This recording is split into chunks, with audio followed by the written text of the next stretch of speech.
Hello champions, कैसे हैं आप सब। आई होप बहुत अच्छे होंगे। अच्छी खासी आप लोगों की पढ़ाई भी चल रही होगी, क्यों।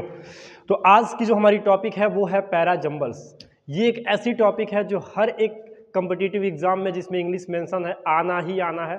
तो आज हम वो तरीका जानेंगे कि बड़े से बड़े सेंटेंसेस को जो 4 सेंटेंसेस 5 सेंटेंसेस में बना के होती हैं, तो फिर हम उसको कैसे अच्छे से अरेंज कर सकते हैं, कैसे एलिमिनेशन पावर का यूज़ करके या फिर कैसे लॉजिकल तरीके से हम उसको सॉल्व कर सकते हैं जिसमें हमारा समय भी कम लगे और अच्छे तरीके से हम उसको सॉल्व कर लें। तो आज मैं आपको बताने वाला हूँ पैरा जंबल्स को आप कैसे सॉल्व कर सकते हैं। चलिए, सबसे पहले आपको मैं बता दूं पैरा जंबल्स क्या होता है। तो इसमें आपको 3 से 4 ऐसे सेंटेंसेस होंगे जिसको आपको अच्छे से अरेंज करना होगा, उसका एक प्रॉपर मीनिंग बनाना होगा, उसी को हम पैरा जंबल्स कहते हैं। छोटे छोटे क्लासेस में हम लोग पढ़ते हैं कि भैया rearranging the words, rearrange the sentences, same वही चीज़ें हैं लेकिन थोड़ा सा लेवल ब्रॉडर होगा। ठीक है, आइए तो सबसे पहले हम जानते हैं कि पैरा जंबल्स को सॉल्व करने का वो जो 2 तरीका होता है, ध्यान दीजिएगा। एक होता है ग्रामेटिकल अप्रोच और एक होता है लॉजिकल पेयर्स।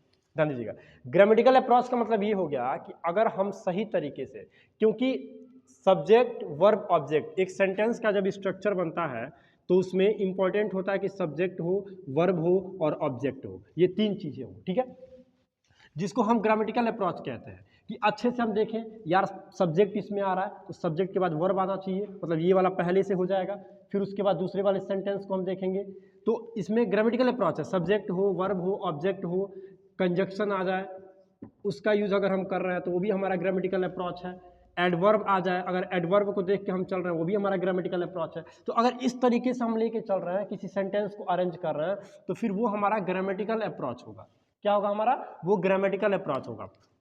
जहां तक कि हम बात कर रहे हैं लॉजिकल पेयर, क्या ध्यान दीजिएगा, लॉजिकल पेयर ये कहता है कि आप कितना ज़्यादा उन ऑप्शन पे अपना तार्किक बुद्धि लगा रहे हैं, तर्क कर रहे हैं, आप उस पर लॉजिक लगा रहे हैं कि लॉजिक तरीके से हम सॉल्व नहीं करेंगे, हम मात्र ऑप्शन को देखेंगे और ऑप्शन को देख के हम उसको सॉल्व कर लेंगे, या फिर ऑप्शन को देख के अच्छे से हम उसको उसका पेयर बनाने वाले हैं, उसको अच्छे से सॉल्व करने वाले हैं। तो ये बहुत ही एक तरीका है। जैसे मान लीजिए आपको एग्जाम में ऑप्शन में PQRS का एक ऑप्शन देता है, जैसे PQRS दे दिया, QRPS दे दिया, ऐसे आपको 4 ऑप्शन देगा।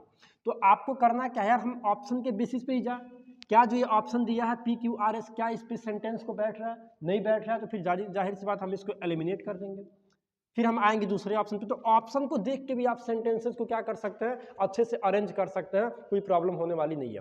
तो सबसे पहले जान लीजिए ग्रामेटिकल अप्रोच मतलब जब हम इसके अकॉर्डिंग काम करें, एकदम अच्छे से सब्जेक्ट है, वर्ब है, ऑब्जेक्ट है, कंजक्शन लगेगा, कंजक्शन के बाद ये वाला ऑप्शन आना चाहिए, तो उसको हम ग्रामेटिकल अप्रोच कहते हैं। और लॉजिकल पेयर का मतलब क्या होगा कि अच्छे से हम, ध्यान दीजिएगा, लॉजिकल पेयर का मतलब क्या होगा कि अच्छे से पहले हम उस पर लॉजिक लगाएं, लॉजिक लगाने के बाद हम ये देखें कि क्या ये वाला ऑप्शन इस पे सूटेबल है, जब सूटेबल है तो इसको सॉल्व कर लेते हैं। ये 2 तरीका होता है पैरा जंबल्स को सॉल्व करने का। हम अभी PYQs को सॉल्व करेंगे और उसमें सॉल्व करने के बाद आपको तरीका भी बता रहे हैं कैसे आप सॉल्व कर सकते हैं। ठीक है, आप उसके पहले इस 2 टॉपिक को नोट कर लीजिए ताकि हमको लगे भाई स्टार्टिंग तो हुई है। ठीक है, नोट करिए।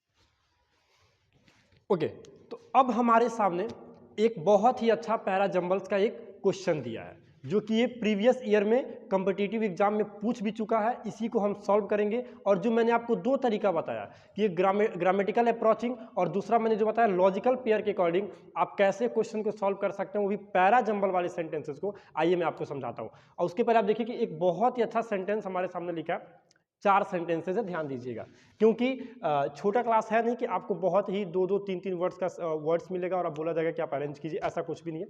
सेंटेंस देखिएगा और अच्छे से समझिएगा कैसे आप अप्रोच कर सकते हैं। पहला सेंटेंस की स्टार्टिंग फाइनली से हुआ है, दूसरा दिया है इट, तीसरा भी दिया है इट से और चौथा दिया है द रोड से। अब ध्यान दीजिएगा एक बात हमारी, मैंने आपको क्या बताया था कि आपको एक ग्रामेटिकली अप्रोच से, तो अगर हम ग्रामेटिकली अप्रोच पे जाएंगे तो भैया इसकी स्टार्टिंग फाइनली से हुआ है पहले वाले को, तो ये तो अंत बता रहा है ना।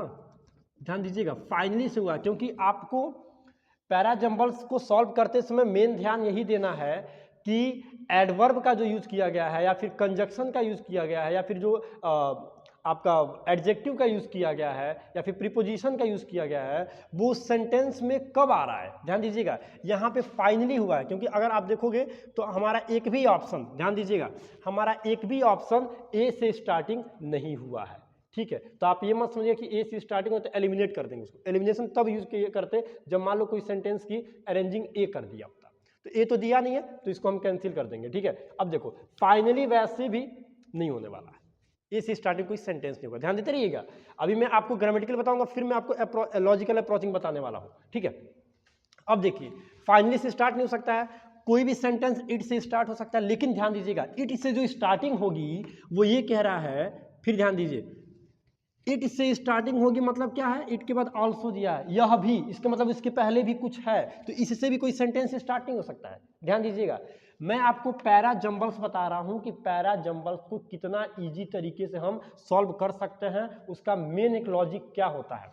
फाइनली से कोई सेंटेंस स्टार्ट नहीं हो सकता है, क्योंकि फाइनली आपका कंक्लूजन दे रहा है, तो कंक्लूजन हमेशा लास्ट में जाएगा। ध्यान देते रहिएगा, और इट से तो स्टार्ट हो सकता है, लेकिन इट के बाद ऑल्सो दे दिया है, तो जब इट के बाद ऑल्सो देगा तो भाई साहब कहाँ दिमाग है, यह भी कह रहा है, तो जब यह भी कहेगा इसका मतलब उसके पहले भी कुछ है, तो मतलब सेंटेंस इससे भी स्टार्टिंग नहीं होने वाली है। अब यहाँ पे एक चीज ऑप्शन देखिए, ऑप्शन में एक बी से स्टार्ट हुआ तो इसको हम क्रॉस कर देंगे, एलिमिनेशन का यूज कर रहे हैं हम लोग, इसको क्या कर दिया हमने, क्रॉस कर दिया। हमारे सामने अब इस तीन ऑप्शन को हम देखेंगे, इट से ये भी स्टार्ट हो सकता है, it is the road which determined, और यहां पे दिया कि the road is one of the great, तो इट इज द रोड, इसका मतलब कि ये एक क्या है, द रोड, ये सेंटेंस की बिगिनिंग है, क्योंकि द रोड है उसी के लिए इट का यूज किया गया है, जो द रोड है उसी के लिए इट का यूज किया गया है, तो कहीं ना कहीं जो सेंटेंस की बिगिनिंग होगी वो डी से होगी।